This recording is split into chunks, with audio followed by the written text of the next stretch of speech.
గురుగారు, పర్ణశాలలో ఉన్నటువంటి సీతాదేవిని రావణుడు లంకకి ఎత్తుకెళ్లాడు. ఈ విషయం కుంభకర్ణుడికి ముందే తెలుసా? తెలిసినా కూడా రావణుడి దుశ్చర్యను కుంభకర్ణుడు సమర్థించాడా? ముందుగా తెలియదు కుంభకర్ణునకు.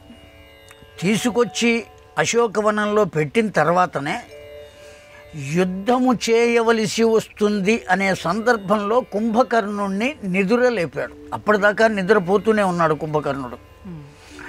అంత నిద్ర ఎట్టా పోతాడు అంటే అతడు తపస్సు చేసి భగవంతుణ్ణి ఒకటి అడుగుదాం అనుకున్నాడు. నిర్దయ, ఎవరి పట్ల దయ లేకుండా ఉండే స్థితిని కోరుకుందామని. నిర్దయ, అతడికి ఆ వరమే కనుక వచ్చినట్లయితే లోకాలన్నీ పాడైపోతాయి. అందుకని సరస్వతీదేవి వెళ్ళి అతడి నాలుక పైన కూర్చుని నిద్రయ అనిపించింది. నిర్దయ అనే పదాన్ని కాస్త ఏమనిపించింది? నిద్రయ. అందువల్లనే వాడు నిద్రే పోతూ ఉంటాడు. ఆ వరం ఇచ్చాడు గనక ఆ నిద్రలో ఉంటాడు. ఆ నిద్రలో ఉన్నవాడిని రాముడు కూడా వచ్చేసి యుద్ధమే సిద్ధమయ్యింది, ఇక యుద్ధం చేయవలసిందే అనే పరిస్థితి వచ్చినప్పుడు నిద్ర లేపాడు. ఆ లేపినటువంటి వాడిని ఆ కుంభకర్ణుడు వచ్చి రావణ బ్రహ్మను అడిగాడు, అర్థించాడు.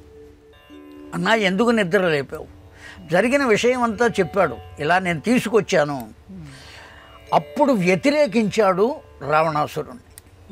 కుంభకర్ణుడు వ్యతిరేకించాడు. అందులో ఏమాత్రం సందేహం లేదు. వాల్మీకి రామాయణం మనకు చెప్పినటువంటి మాట. నువ్వు చేసింది చాలా దోషభూయిష్టమైనటువంటిది.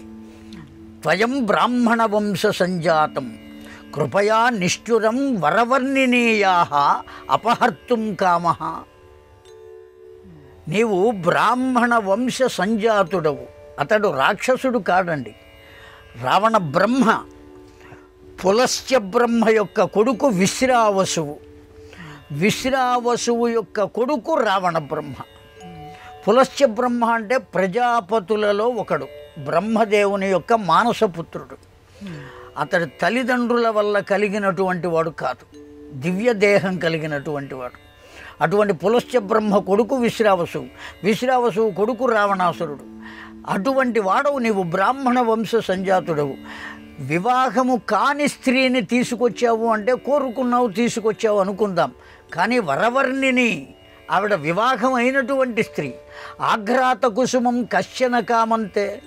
ఒకరు వాసన చూసిన పువ్వును నీవెట్లా వాసన చూస్తావయ్యా అని అడిగాడు కుంభకర్ణుడు.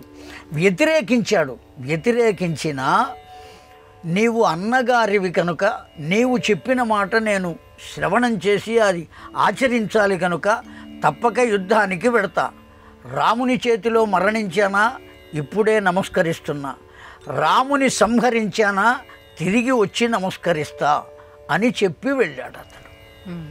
అయితే విభీషణుడు మాత్రమే కాదు, కుంభకర్ణుడు కూడా కుంభకర్ణుడు కూడా వ్యతిరేకించాడండి. అస్సలు వ్యతిరేకించని వారు ఎవరయ్యా అంటే కేవలం మేఘనాథుడు, అతని కుమారుడు, రావణ బ్రహ్మ యొక్క కుమారుడు. రావణ బ్రహ్మ దగ్గర పనిచేస్తున్నటువంటి 8 మంది మంత్రులు, 12 మంది సేనా నాయకులు, వీరందరూ అతడికి అనుకూలంగానే వాదించారు.